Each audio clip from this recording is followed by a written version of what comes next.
So, good day. We're learning Igeres HaKodesh. This is chapter 10. This is the fourth shiur, and the Mr. Shem will finish today. We're on page. I'm sorry, we're in chapter 9, and we're on page Kuf Yud Daled. Chapter 9. The Alter Rebbe here explained to us the importance of giving tzedakah, supporting the tzaddikim in Eretz Yisrael in particular. A reference to his two friends, teachers, associates, Reb Mendel of Vitebsk and Reb Avram Kalisker. Although later, Reb Avram Kalisker and the Alter Rebbe had a very serious dispute. That's much later than when this letter was written. I was thinking about that too the other day here with the Alter Rebbe here is encouraging and not just encouraging, but really giving it to Hasidim in Russia to support both of these tzaddikim and their talmidim. And one of them is Rabbi Avram of Kalisk. And he was the one who fought with the Alter Rebbe that the Tanya Chabad Hasidus, the style of Chabad, is not for the populace. And he was adamant and wrote letters against him, and it became a very big vikuach, a disagreement, a debate. Lishma, as it says in Pirkei Avos, but nevertheless a disagreement. And so the average person will say, and the Alter Rebbe is encouraging his people to give money. First of all, one thing has nothing to do with the other. I heard from my father-in-law's cousin that their father, his name was Reb Ben-Sion Shem Tov, the father of the Shem Tovs who are shluchim in America, and the grandkids and all of that. So he said that when their father would help people, anyone, Litvaks, other Hasidim, anyone with parnasa, if he can help them with parnasa by talking to people to give them a job, and their kids, Mendel Shem Tov Olav Shalom, were the same way, they did it. I know personally from my family. So, but he said, when it came to what Chabad is, there he toed the line. There, if you want to be Chabad and you want to know what Chabad is, this is the way it is. He would tell you what it is, and you just couldn't say what it is and whatever I want to do. There he wasn't, helping you. There he was sharing what he received from his teachers. So what I'm saying is the idea that the Alter Rebbe and Avram Kalisker had a disagreement on the Shita of Chabad, whether it's for the populace or not. Even if this letter was written during that time, which it wasn't, because this letter was written before the disagreement, I still could see it, because the Alter Rebbe wasn't taking revenge, and this is very important. You could disagree with someone, but when it comes to their livelihood, you don't cut them off. And this is what Reb Mendel Shem Tov told me, that he learned from his father. When it comes to the livelihood of another Jew, all politics and all disagreements goes aside. The person needs a parnasa to have food on the table. And another story without names, someone came to my father-in-law and they had solicited him, a very wealthy man, a very wealthy chassid, for a big donation for the yeshiva. And he came to my father-in-law. They were classmates and friends from Russia and Samarkand. And he said he could do it. But he's very hesitant because several of the members of the board of the yeshiva were opposing other members that he knows better and he likes and he supports. And if he gives the yeshiva a blank check, whatever, if he gives them a large donation to pay salaries, part of the salaries are going to be to these several people who oppose the others. And he doesn't want to do that. So he asked my father-in-law for his opinion because he respected him. My father-in-law said, "What? We ate in the same bowl." That's a clean way of saying, we partied together. In Hasidic terms, imagine what partying together means, okay? We come from the same cheder. We come from the same stuff. And you're going to cut him off because politically you disagree with him, absolutely you should give the check. And my father-in-law was also against those others in the philosophical issues.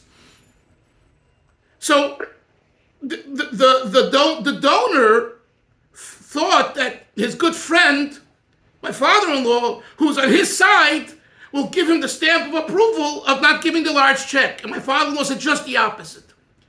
And that's genuine. You see that when we talk about giving tzedakah, imagine Isser writing a check and giving tzedakah to your enemy. It's hard to do.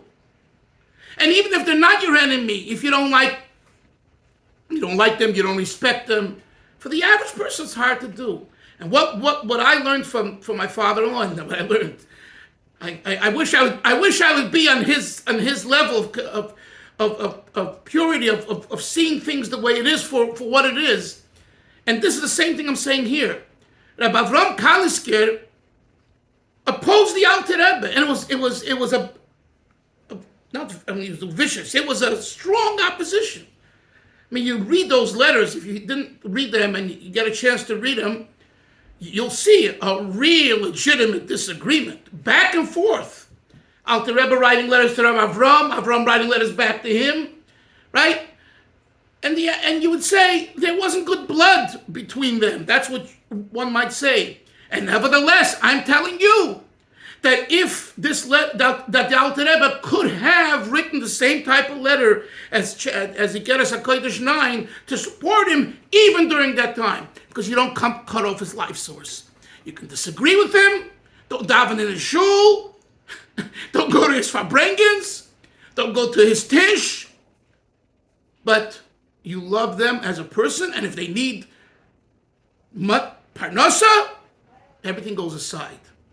Very important. Now, this, of course, is in a case where it's not against Hashem. In other words, the disagreement from Rabbi Avram with the Alter Rebbe was a philosophical disagreement. I mean, you know what I'm saying? It's not as though, Chas v'sholem, either of them were doing sins, transgressions. The question was, how much should you expose to the average Jew, the average chassid of Chassidus? And also, what is your understanding of Chassidus? So the Alter Rebbe created a system called Chabad. And in his system, it's not Kabbalah. And it could be that Rabbi Avram looked at the Alter Rebbe's system as more Kabbalistic, as maybe you alluded to, Isser, several days ago. So this is all part of a discussion, which, by the way, certain academics from Eretz Yisrael have written about it.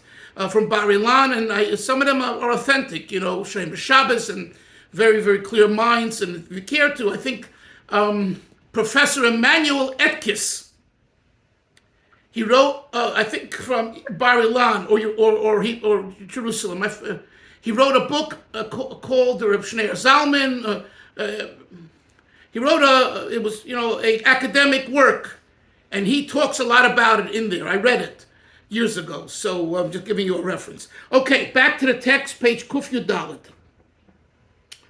And he says now, we're at the period about 12 lines from the top. Al Kain, oyavai, achai, therefore, my beloved ones, my brothers, simu no levavchem, pay attention, make your hearts pay attention, le'elat v'orim, to these words, hanamorim b'tzoram, that are said very briefly. You see, it took us three shiurim to open up about 15 lines. So the Alter Rebbe says, I pay attention, like focus and study and understand what I'm saying here, because it's very brief compared to what the message and everything else. And in Yetz Hashem, please God, peh el peh, face to face, or rather mouth to mouth, whatever. Adaber bom barucha, I will speak to them at length. Remember, he's writing to his Chassidim. His Chassidim would come once a year, once every 2 years to see the Alter Rebbe. Travel was difficult. Money wasn't, around. So, but he says, I will speak individually to Hasidim when they come to see me to support Reb Avram and Mendel Vitebsky. But meanwhile, I'm sending it out in a letter, okay? And my brief message again is how the primary service of God, you hear this? Avram, during these times, the Alter Rebbe is saying, he wrote this, right, let's say 250 years ago. He says, the main service to serve Hashem during these times, but he says, Be'ikvis the Mashiach, from the times, the heels of Mashiach. So that started earlier than the Alter Rebbe's time. From that period, he avodas tzedakah. Now this is a very famous line of the Baal Tanya, that you can ask anyone in Meir Shorim and anyone here, there, any chassid should know this. That the Alter Rebbe wrote in Igeres HaKodesh, what we're reading right now, that the main avodah from this in the zman of Ikvasa the Mashiach, Yaini, is tzedakah. And he says, and he brings a support to Razal, and Yisrael Nigolin Elubit tzedakah, the Jews will not be redeemed only through tzedakah. Now the Alter Rebbe will reconcile another statement of Chazal which implies otherwise.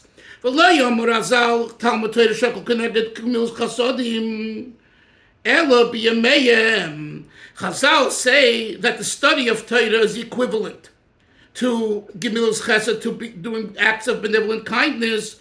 This was said, showing the importance of Torah study as the ultimate during their times, the times of the sages, the Chazal. At that time, the study of Torah was primary. That was the primary service by them. But now, Iser Be'itim, right? What's the Alter Rebbe's Lashon?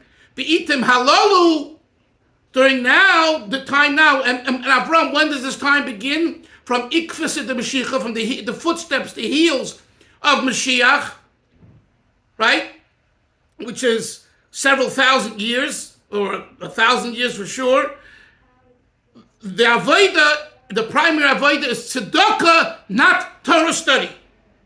God forbid, not that you don't have to study Torah, but the Ikar Avodah is tzedakah. That's what the Baal Tanya writes right here, and you should memorize it, and because it's very, very relevant. And it doesn't mean chas v'sholom to poo-poo a kollel and poo-poo a yeshiva, and that's not what it means.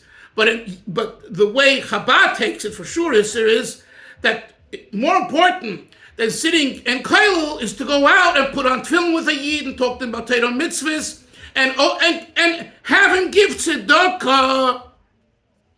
Now, of course, those that learn, the Rabbonim, the Litvish Rabbonim are here in America every Monday and Thursday raising money for the yeshivas. So everyone needs tzedakah.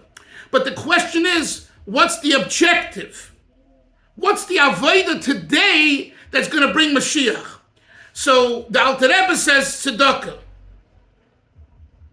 Right? And if I may say so, the Litvish world says Torah study. Let's continue. Gotta continue. And therefore, during that period, there were great sages. Why? Because they sat and learned, because the Ikar Avodah, the primary service, was learning Torah. You learn, you become a Tana, you become an Amora, you become an opinion sayer.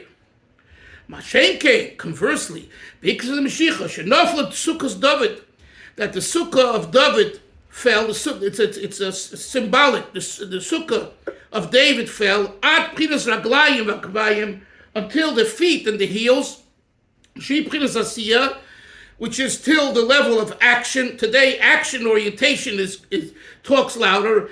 Ein derech levdovke boy be'emes. It is not the approach to cleave and attach with truth. To transform darkness to light, delay one's own and the world's kiyim b'chinas asiyah, rather through action. Gamkein shemaisa tzedakah kiyadua, and when we talk about action, we specifically mean As is known, the avodah, the activity of tzedakah, kidul maskilim, which is known to those people who, intellectualize and philosophize and have knowledge. Sheprinas asiyah belikus he prinas hashpos v'amshochas hachayis. That the concept of asiyah within godliness draws down the shefa, the effluence, and the energy of Hashem mata below leman delesli medamo klum, to someone who doesn't have anything on his own. The chol hazeveich has yitzre bezeh. The Alter Rebbe says, no, stop. The chol hazeveich has yitzre bezeh. And whoever sacrifices his inclination, it's hard to give tzedakah, chevra. It's my money. You gotta slaughter your Yetzer Hara to give away. Says the Alter Rebbe, the chol hazeveich es yitzre, whoever will slaughter his inclination, the Yetzer Hara, uposeach yodai, and he opens his hand, ulevavai, and his heart, and gives the tzedakah. So iskafya sitrach, what the person accomplishes, that he subjugates the negative side, the negative force and energy, umahapech, and he transforms it. He transforms chashecha la'oid. Continue. Whoever is not muted, please mute yourself. He transforms it, the darkness, to light. Hashem Yisborech, Hasheichin Aleinu b'pchinas Asiyah, and Hashem who rests upon us in a manner of action. The Igeres Mashiach, during this time, the heels of Mashiach, the Yiske Lidois, and we merit to see ayin ba'ayin, eye to eye. I'm calling this year. Can you see, how can one see God? Can you see God? Now the Rebbe says here, it's a quote from a pasuk, Chevra. Lirais ayin ba'ayin as a quote from a verse. But it's the idea, Yoini, I want to see God. Someone says, I want to see God. You want to see God? Give tzedakah. What is giving tzedakah to the poor after seeing God? Because that's what God is. God is helping another Jew. One second. So he quotes the pasuk, "V'yiske liros ayin ba'ayin," and we will merit when Mashiach will come, and this will be the reality. We will merit to see God eye to eye. V'shuv Hashem tzion gomer, by the returning of Zion to Eretz Yisrael and building of the Beis Hamikdash, etc. Yes, Yoini, what do you want to say? So this what the Rebbe just mentioned reminds me of a story. Yes. The first time I was in Uman like 20 years ago, maybe more than that. So it was around the time when Louis Shiner, or today he's called Laser Shiner, I knew him as Louis. Yeah. So when I went to Uman, there was no food. It was the first year when there was no food in Uman, and they didn't have this whole business where you had 20 different places to choose from. So the year that I was there, Shiner came that year. I think it was after Rosh Hashanah, a little bit before Rosh Hashanah. He came, and he saw so many Hasidim. He saw a lot of people going, and he was not a Breslover, didn't know anything about Breslov. But he had a driver that took him to all different kinds of farm, all across Ukraine and Poland, all over the place. He was going all over the place. And at the time, he was on the way back from the airport, and his son was very sick. That was the whole thing. His son was very sick, so he went to Kibbutz Tzadikim to daven, and he was on a list for, I think it was a kidney. He needed a kidney transplant, or either kidney or bone marrow. I'm not sure. And he was on the way to Kiev, and the driver said to him, I didn't take you to Rabbi Nachman's kever. And the guy's a goy. And he says, and he was talking. And he goes, you didn't hear about Rabbi Nachman? He goes, I don't know what you're talking about. He said, there's this one big rabbi that you didn't go. I took you to the Baal Shem Tov. I took you to Rav Nachman. He took him all over the place, but he didn't take him there. He says, okay, let's stop on the way from the airport. So he stops on the way from the airport, and he gets to the Tzion, and he sees every place where he went was empty. I think it was in the winter. So there weren't a lot of people in all the Kfar. In Baal Shem Tov, there weren't so many. In Barditchev, there wasn't so many, or even any. And he gets there and he sees like hundreds of people and all different kinds, Ashkenazi, Sephardi, everything. So he asked the guys, it was around Mincha time, he had the Mincha in the Tzion, and he asked the people, what's going on? Like, I never heard of this. Why do people come here? The guy says, this is nothing. He says, you should come Rosh Hashanah time. It's like 50,000, 30,000, whatever. It was a crazy amount of people. He's like, you serious? He goes, yeah. So he said, what do people do about food? He goes, yeah, it's a problem. People have to bring food from from Israel, from America. So he says, he went to Daven Mincha, and he said that he made a shvuah.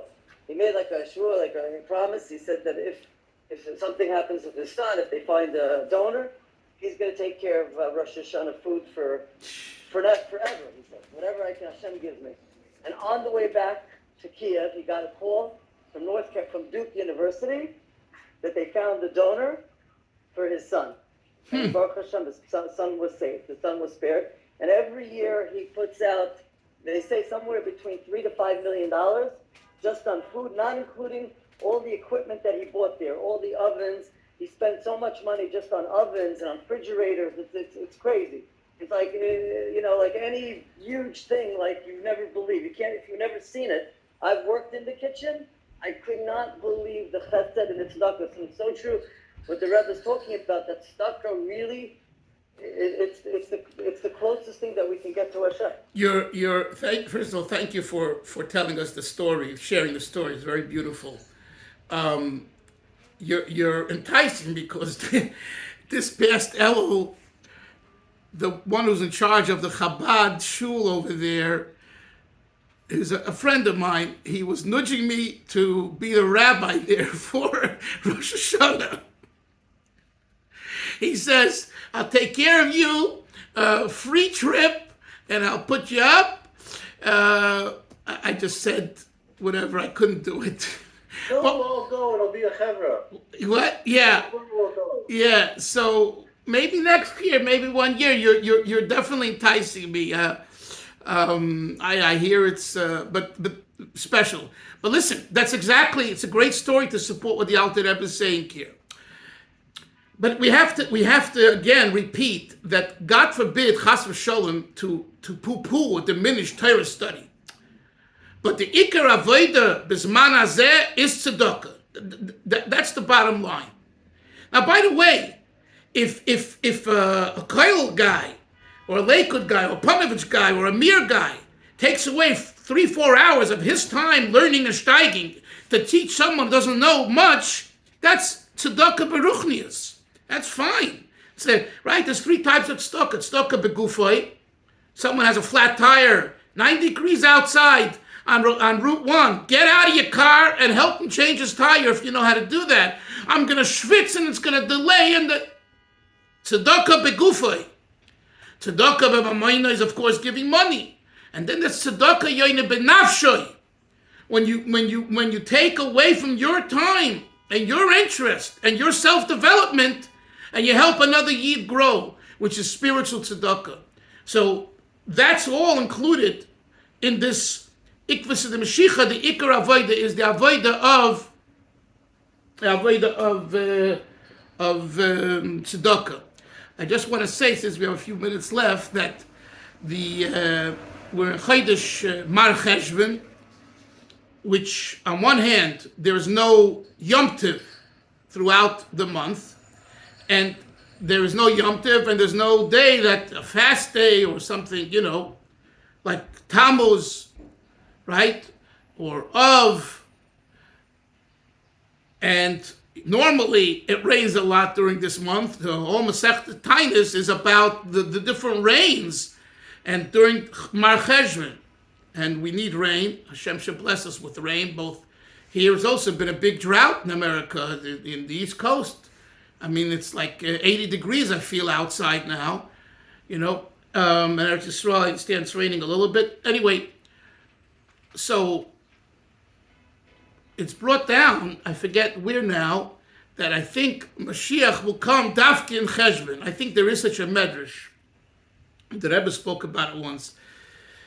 In other words, specifically at a time and place where there is no holiday and there is no revelation, and things seem to be ordinary, things seem to be mundane and neutral, that's when Mashiach comes. Because Mashiach is about the inspiration coming from the world we live in, from us up. In other words, on a Yom Tiv, on a Shabbos, Isser and I were talking how, Shabbos is coming, and in Shul this morning, they're talking about Shabbos. Shabbos is Shabbos. The Heilig is Shabbos. Shabbos is Heilig, it's holy. Yom Tiv is Heilig. A fast day is Heilig in its way. But when you have nothing, it's a regular weekday, that's the trick. The trick is that the regular weekday should be so inspired to bespeak Mashiach, to bespeak Geula. So I know that Yaini was campaigning yesterday in somewhere, I forget where, giving out candies for Trump's victory. So if that's part of the Mashiach experience, if you feel that way, kol hakavod, whatever. But the point is that to get another boy, another girl, another child to make a bracha on a candy, even though the doctor here won't agree with that because candy is bad for you. I became the candy man. Oh, you're the candy man. Oh. That's it, macha bracha. Macha bracha. So that definitely is Mashiach. That I can tell you, Yaini. Whether Trump is part of Mashiach, I don't know. But that you got children to say brachas, that is Mashiach. That's all. And Hashem should help Taka that we should have a great Shabbos, and it should be good for Yidden, and hopefully Mashiach will come in a way that we can see and hear him very soon. Have a great Shabbos. See everyone on Monday. Everybody's invited